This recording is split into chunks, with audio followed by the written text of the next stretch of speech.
many decisions have been left to those who are most familiar with local circumstances: branch committee members, circuit overseers, and congregation elders. To you, faithful, Spirit-appointed men serving in these capacities, we'd like to say this: we trust you. So in my last video, I dealt with the issues of corruption and abuse of power by elders.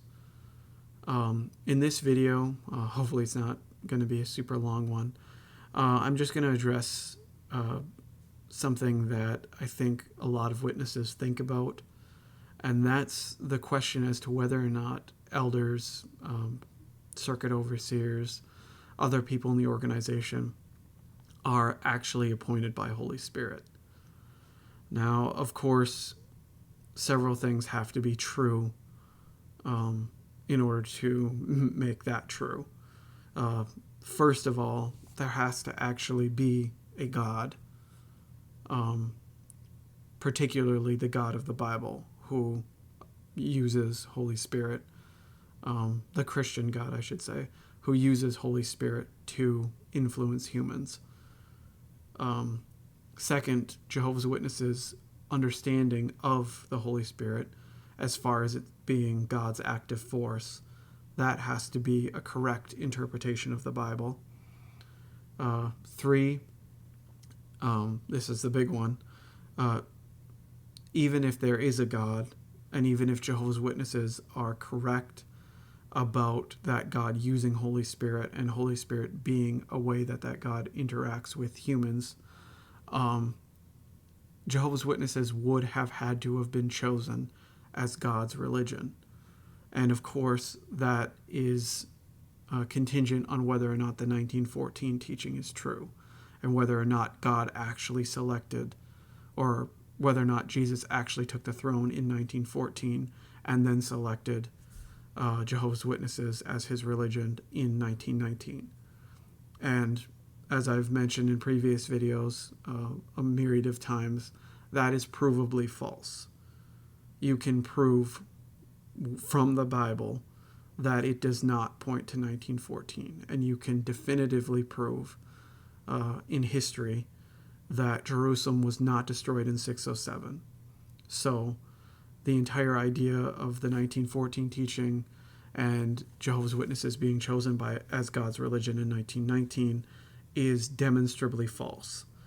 And of course, the book that I always point everyone to, I leave it in in the descriptions of all of my videos, is the Gentile Times Reconsidered by Carl Olaf Johnson.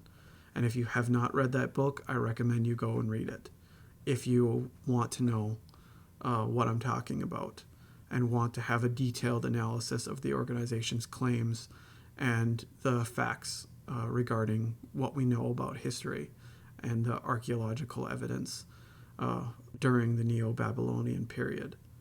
Now, that being said, ignoring those things and, again, assuming that there is a God and that God uses Holy Spirit to direct things on earth, and assuming that that God directs things within the Jehovah's Witness religion, even if they weren't selected as his people in 1919. Let's just assume that God would, for some reason, still use its Holy Spirit in order to direct things within that religion. The next question, of course, has to be, what evidence do we have that the elders that are put in place, circuit overseers, branch committee members, things like that, what evidence do we have that those people were actually appointed or would have been appointed by that Holy Spirit? And getting straight to the point, the evidence is zero. There's absolutely no good evidence to suggest that those people were selected by God in any way. And there's actually quite a bit of evidence that would suggest that they are not selected by God. And in fact, the entire selection process is simply a fallible human process that oftentimes selects abusers and child molesters and people of that nature to be part of, or to be members of those groups. One major piece of evidence would be the fact that child molesters, admitted child molesters, have been appointed as elders. The first person I wanted to talk about is Gonzalo Campos. He started molesting several children. I believe it was 8 altogether that we know of in the 1980s and 1990s. One of his victims was named Jose Lopez, and he started molesting him in 1986. A few years later, Gonzalo was appointed as a ministerial servant, and not long after that, he was appointed as an elder. He was eventually disfellowshipped, I believe, for molesting children. However, he was reinstated a few years later. The sad thing about this situation is that the elders knew as far back as 1982 that he was molesting children, but they did nothing. And so that is part of the reason why he was able to molest Jose. And as I said before, in spite of the elders knowing that he was molesting children, he was still appointed as a ministerial servant and eventually an elder.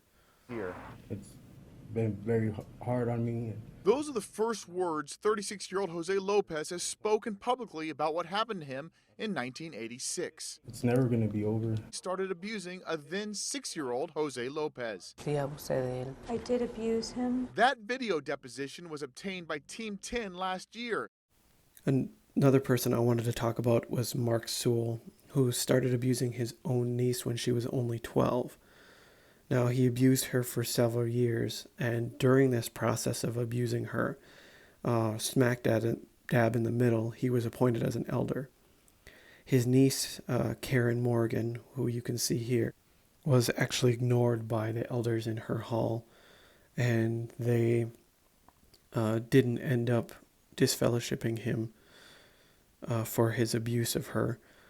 And in reality, it wasn't until years later, when many other victims came forward, that he ended up getting turned into police. Shower. Karen Morgan was 12 when Mark Sewell started abusing her. She reported it to her parents, but she was told she had misunderstood her uncle's affections. They didn't like to think that somebody who supposedly loves Jehovah would be doing things like that to me. Karen and her family were members of the Kingdom Hall in Barry. As another member of the congregation, Mark Sewell was not only a brother to them in church terms, he also became a real member of the family after he married Karen's aunt. Each congregation is served by a body of elders who are there to help, guide and protect the 100-strong congregation. In the 2 years that Karen was being abused, businessman Sewell had been made a church elder. He was now in a position of considerable trust, making it much harder for Karen to be believed. It was only when she decided to write it all down that eventually it did go before a committee of elders. It is common practice for the elders to set up a judicial committee to investigate the allegation.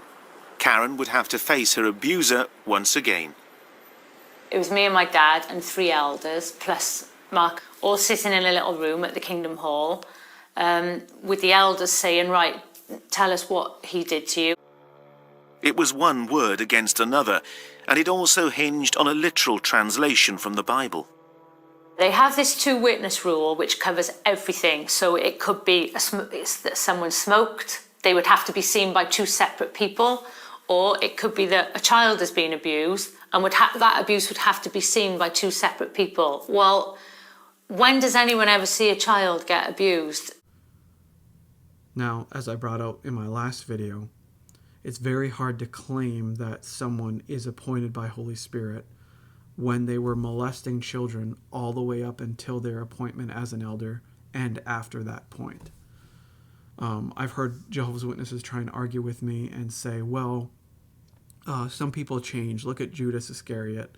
He was a good guy, and then he changed and became more and more money hungry, and eventually, even though Jesus selected him, he turned on Jesus. Now, I don't personally believe that that's a true story or an accurate depiction of events. Let's assume that there was, in fact, a Judas, and that did happen. That Jesus of Nazareth chose that man to be one of his companions. He was a good guy when he was chosen, and then later on, he became money hungry and sold Jesus out. That still, I mean, even if you're assuming that that's the case and that's the argument that you're trying to make, that still doesn't address the fact that many of these people who have been appointed as elders were committing those crimes and committing those acts all the way up until the point that they were appointed as an elder, and beyond that point until they were found out. And the fact that many of those elders, after they were found out, used their positions and their power to silence people. I was essentially disfellowshipped for talking about the issues of child sex abuse within the organization.